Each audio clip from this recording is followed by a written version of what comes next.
Alright, so this week, DJI opened pre-orders in China. Anyone who reserved one is getting it. Anyone who didn't can now buy one outright.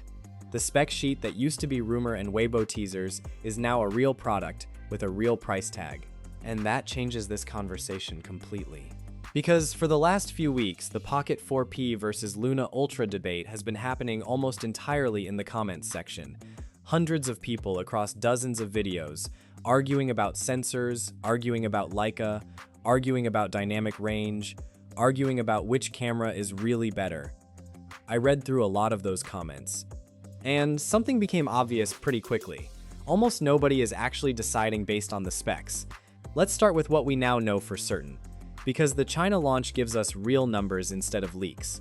The Pocket 4P pairs a 1-inch wide-angle main sensor, 20mm equivalent, f/2.0, with a dedicated 60mm telephoto on a smaller 11.28-inch sensor at f1.8.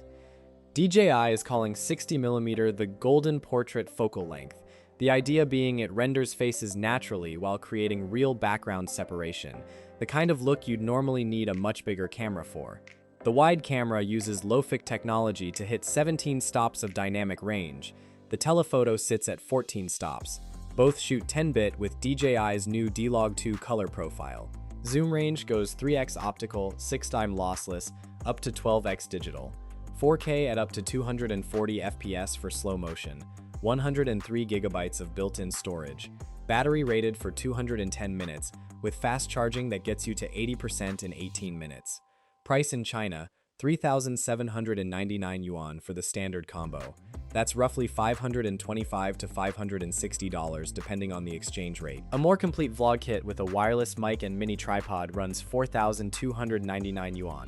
The Luna Ultra, which launched just days before the Pocket 4P, brings its own dual camera setup, Leica engineered optics, an 8K main sensor, Dolby Vision and ACES color support, and the feature most people can't stop talking about, a fully detachable OLED touchscreen that works as a wireless remote. You can mount the camera somewhere, walk away, and control the gimbal, framing, and recording from a distance.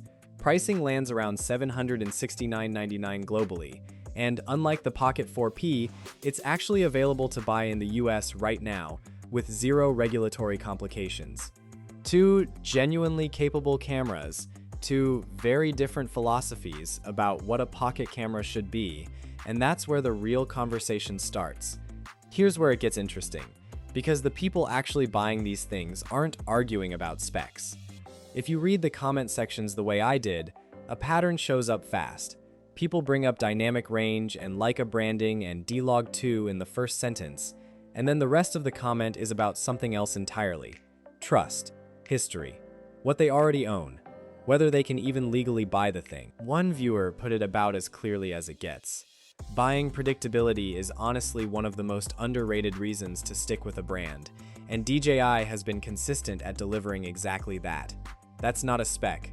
That's a relationship with a company built over years of products that worked as advertised. Another comment took the opposite angle. The ecosystem argument is the one that keeps getting underestimated, because once you already own the mic, the drone, the action camera, you know the app, you know where every setting lives, you know what the footage looks like before you even press record. That's not nothing. And then there's the camp that's already decided based on one feature alone. Simple logic. Luna has a detachable screen, so that's the one they're going with. No spec sheet required. What all of this tells me is that this isn't really a camera comparison anymore. It's a comparison of what people already trust, what they already own, and what kind of creative risk they're willing to take. There's a comment buried in this debate that I think is more important than any spec sheet. Someone pointed out that if the detachable screen on the Luna is the deciding factor, DJI actually has an answer for that too. The frame tap accessory works with the Pocket 4P, mirroring your feed, controlling the gimbal, and triggering tracking, with full official DJI support. That's worth sitting with, because it means the revolutionary feature isn't entirely unique. DJI has a version of it, just sold separately, rather than built in. But here's the counter to that. Insta360 built it into the body. It's not an add-on you have to buy and carry separately. It's the screen the camera already has, and it detaches when you need it to. One creator who actually owns both cameras said the real quality of life difference nobody talks about is the app. The Luna's app is simply smoother and less frustrating to use day to day than DJI's, which several longtime DJI users describe as clunky. That's the kind of detail that doesn't show up on a spec sheet, and it's exactly the kind of thing that ends up mattering most once you're actually shooting with the camera every day. And then there's the argument that almost nobody brings up first. But should. Can you actually buy this thing where you live? The Pocket 4P launched this week in China. There is currently no announced US availability. DJI was added to the FCC's covered list in December of last year, which blocks new DJI hardware from getting the certification required for legal US sale. The standard Pocket 4 made it through before that cutoff. The Pro did not. One commenter said it about as plainly as possible. Trust doesn't mean much for something that isn't even being sold where you live. They'd love to upgrade from their Pocket 3, but DJI doesn't sell the 4 Pro in the US, so recommending it doesn't help anyone in that position. Another made the same point with a sharper edge.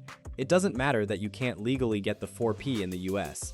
For people in that position, that alone is a massive win for the Luna, regardless of any other comparison. This is the part most spec-driven comparison videos skip entirely. They'll show you a dynamic range chart and never mention that, for a huge percentage of the audience watching, one of these two cameras simply isn't purchasable through any normal channel. The Luna Ultra has no such restriction. It's available globally, including the US, right now. That's not a minor footnote. For plenty of people, it's the entire decision, made before a single spec gets compared. Strip away the brand loyalty and the availability question, and what's left is actually a pretty clean split between two types of creator. If you're shooting client work, deadlines, paid projects, you want a tool that behaves exactly the same way every single time. No surprises. A mature ecosystem, years of firmware updates and accessory support behind it. That's the case for the Pocket 4P, for anyone who can actually buy one. If you're a solo creator who enjoys experimenting, trying new framing techniques, new one-person workflows, shooting yourself from a distance without a tripod operator, the Luna Ultra's detachable screen isn't a gimmick. It's a genuinely different way of shooting that didn't really exist in this category before. Neither of these cameras is wrong. One comment captured this better than I could. Both cameras are good enough for most creators now, and the difference isn't good versus bad. It's two different visions of what this kind of camera should be, which is exactly why the competition is healthy for everyone buying into this category. So here's the actual question worth asking. Not which camera wins on paper, but which one matches how you already work. If you already own DJI gear, the mic, the action camera, a drone, dropping the Pocket 4P into that setup is the path of least friction, assuming you can actually get one where you live. If you're starting fresh, or you're in a region where DJI's availability is uncertain, or the idea of a detachable remote screen genuinely changes how you'd shoot solo content, the Luna Ultra is not a compromise pick. It's a legitimate first choice on its own merits. What I won't do is tell you one of these is simply better than the other, because based on everything in this comment section, and there are a lot of smart, experienced creators in there, that's clearly not how real buyers are making this decision. They're weighing trust, ecosystem, availability, and how they actually like to shoot. The spec sheet is just one input among several, not the deciding vote. Both companies pushed this category somewhere new this year. Neither one played it completely safe. And for the first time in a while, there genuinely isn't one correct answer here. Just the answer that's correct for how you create. I'd actually like to know where you land. Not the spec sheet answer, the honest one. Which camera would you actually buy? And why? Tell me in the comments. I read every single one. See you in the next one.